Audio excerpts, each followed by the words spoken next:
For more than a century, the Parnell family has left its mark on the forest of central Alabama. All traces of the sawmill that early 20th century lumberman B.A. Parnell erected in Chilton County disappeared long ago. But today, the family's imprint on the state's $13 billion forest industry is more distinct than ever. Now based just outside of Maplesville and doing business as Parnell Incorporated, the 53-employee company is headed by veteran James Parnell, who increasingly leans on sons Jimmy, Jeff, and Joseph to help manage, fine-tune, and expand the business. Parnell Incorporated consists of 4 harvesting crews, a biomass recovery crew, 20-unit trucking operation, 3,500 acres of timberland, 1,500 acres of pasture land, and an extensive beef cattle enterprise. The company's multi-million-dollar equipment and support investment has been strategically implemented in stages and has grown almost 400% in the last 5 years. This year, Parnell expects to produce its largest volume ever, 465,000 tons of grade logs, pulpwood, and boiler fuel delivered to multiple markets throughout central Alabama. About 2/3 of this output comes through contracting with Resource Management Services, which manages investor-owned timberland. The rest comes from private landowners. Parnell has had its share of warts and blemishes. There have been mistakes made along the way, and the family doesn't always agree on everything. That aside, it is an animated, progressive firm that in many ways already reflects what logging may be coming to, at least in parts of the South. Fiscally conservative yet open-minded, the Parnells are determined to keep their organization poised to take advantage of expansion opportunities when such opportunities complement their evolving business model. At the same time, they're willing to change and adapt. They continually search for ways to tweak efficiency, even if it means getting close to the edge, and they take extra steps in the woods and on the road to enhance the industry's image. So it's not surprising that in 2006, the Alabama Forestry Association selected Parnell as Alabama Logger of the Year, and the Forest Resources Association chose the company as its South Central Region Outstanding Logger. As such, the company was one of 5 finalists for FRA's 2007 National Outstanding Logger Award. Even so, they go about their business in a low-key, humble manner. There's no room for puffed-up egos in the Parnell world, and they're quick to credit the master logger of the universe for their progress. The Parnells do a great job of harvest planning, going over maps to pinpoint likely landing locations, and taking into account the terrain, access roads, bridges, and so on. They endeavor the harvest wet-prone areas first, holding drier ground in reserve. This means lower costs because crews aren't forced to change tracks as often due to weather. This also results in more workdays per year and limits soil disturbance. James, Jimmy, Jeff, and Joseph all help manage the company, but Jimmy and Joseph take the lead as designated hitters. They spend a great deal of time planning, thinking, considering possibilities, and interfacing with their timber buyers, forest managers, mill markets, and private landowners. James and Jeff are more hands-on. They prefer to operate machines and look after respective crews. At 64, James admits that he's most alive in his loader cab. In fact, he all but apologizes when he dismounts. His sons contend he's a perfectionist, saying he thinks nobody can separate logs and load them like he can. James began logging on his own in 1960 with a short truck, a pair of mules, a couple of chainsaws, and a ton of stamina. He quickly developed a reputation for quality work and long hours on the job. James and his wife Sandra raised 4 children, 3 sons and a daughter Amy. Each son went to work in the woods at an early age. Over time, James mechanized as the sons matured and encouraged expansion. A second clear-cut crew was created in 2003, and thinning crews were added in 2004 and 2005. Parnell created its first fuel wood chipping operation in 2006. The family is driven to research, refine, retool, and reach out, whether it's searching for a different feed for cattle, evaluating new logging equipment technology, or adapting harvesting methods used elsewhere. The Parnells were among the first and few in Alabama to buy a stroke delimber. They were harvesting lots of hardwood in the 90s and needed a machine that would quickly and efficiently process large, heavy-limbed trees. The unit's still working today after 18,000 hours, all with very little trouble. They were among the first in the state to try a processor and today have 3 in the lineup. Joseph says the processor has had a tremendous impact in harvesting pine saw timber, saying they are far ahead of other systems in terms of performance and production. Somewhere along the line, they tried track-type loaders and now have 1 each on 2 clear-cut crews. The stable, self-propelled machines are fitted with a grapple saw, a valuable tool for eliminating log blemishes and heavy limbs. To get a better handle on machine and operator productivity, the Parnells installed multi-DAT data recorders, with GPS in most machines for a limited time.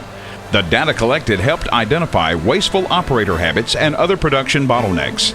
Now that the company has hired a full-time office manager who has time to manage the data, the recorders are being reinstalled.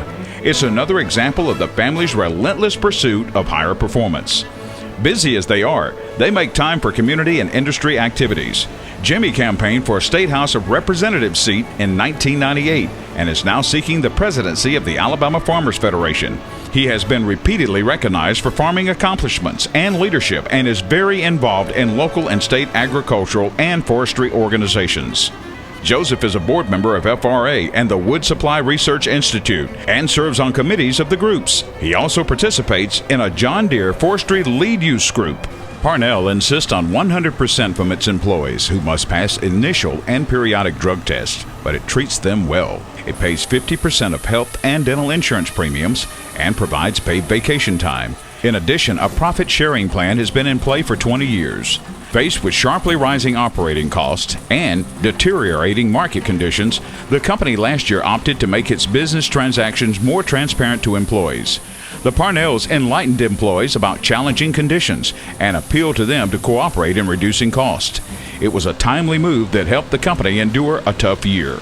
Safety is a high priority. Safety issues and environmental compliance procedures are addressed during monthly meetings. Each machine has a CB radio, and each operator must let all others know before he exits his machine. After dark, when a machine operator dismounts, all other machines stop and don't resume until the operator is back in his mount and signals the all clear. All employees, including truck drivers, must wear bright safety vests along with other protective gear, and night workers have minor lights on their hard hats. Each crew has a designated safe area that is off limits to logging equipment. This is where truck drivers trim and bind loads and fill out a load report. Drivers record each load on a register kept on the job. When he registers a load, a driver takes a numbered sticker that identifies the crew and load number. The driver affixes the sticker to the load ticket he gets at the mill scale house. This helps management account for all loads. Parnell's clear-cut crews followed the Canadian-style roadside model where interdependent production phases are decoupled so as to lag each other by a day or two. This way, should a machine go down, work continues on accumulated logs. Jeff's roadside crew operates a two-man second shift. Although it skids and processes only, the second shift nonetheless stimulates production. This crew has produced as many as 218 loads in a week, 61 of them rolling in a single day. Over the years, the family has improved its tricky transportation phase. It installed electronic scales on trucks and trailers and is gradually requiring contract haulers to do so. GPS systems installed last year have resulted in less wasted motion and greater driver accountability. Earlier this decade, the company experimented with central tire inflation systems, which led to the installation of 5 sets. CTI-equipped trucks can go in wet weather, can cross sensitive fields, or help heal a road for other trucks not so equipped. They also minimize time and cost associated with pulling stalled trucks to public roads. With the system, drivers reduce tire pressure on tandem and trailer tires to increase the tire footprint. This spreads the load across a larger area and reduces rutting. It also results in less mud being picked up and deposited on public roads. When he nears a paved road, the driver engages the system to fully inflate tires for the trip to and from the mill. All this also means that it's much easier and convenient for drivers to make sure tires are inflated properly to optimize fuel economy and prolong tire life. It's very rare for a logging company in the South to apply this technology.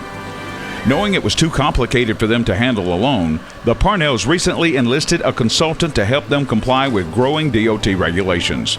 Also, to smooth out distance issues with contract truckers and to encourage them to be more reliable for longer hauls, the company earlier this year changed its payment policy, going to a system based on average haul distance in a given time frame.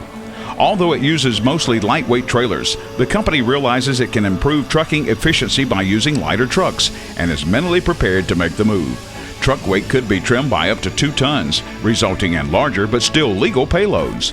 Parnell is waiting for an improved economy before tackling the investment. Among other things, using lighter weight rigs would help offset the less fuel-efficient Tier 4 engines coming down the pike. Improving the public perception of logging is a sensitive issue to the family. That's why it goes against the grain by paying truck drivers by the hour rather than by the load. This reduces the likelihood that drivers will drive too fast or otherwise take chances. Parnell keeps all its vehicles in tip-top shape and takes extra steps to improve the looks of a harvest site. Even before it started recovering biomass, Parnell's crews cut all whips and dead trees in a clear cut and cleared slash buildup from landings. This not only looks better but also helps with regeneration cost. For most private landowners, the Parnells arrange for site preparation and replanting, doing it at cost to foster goodwill and to ensure a continuous supply of timber. The organization aggressively maintains equipment. Each operator goes over a checklist at the beginning of a workday, and detailed maintenance records are kept on each machine. Oil is changed as recommended, and the grease flows freely. The result is prolonged machine life that can reach the 5-digit plateau. There are several machines in the lineup that have 10,000 or more hours of service. What's next for Parnell Incorporated? Another thinning crew is a good possibility, and further refining of its trucking component is a probability. And sooner or later, it must embrace a succession plan. James, Jimmy, Jeff, and Joseph feel confident in their business and believe logging has a good future. But regardless of what the future holds, count on the company to maintain a positive attitude, work through challenges, fine-tune performance, focus on possibilities, and look for new horizons. Anything less would be, well, un-Parnell.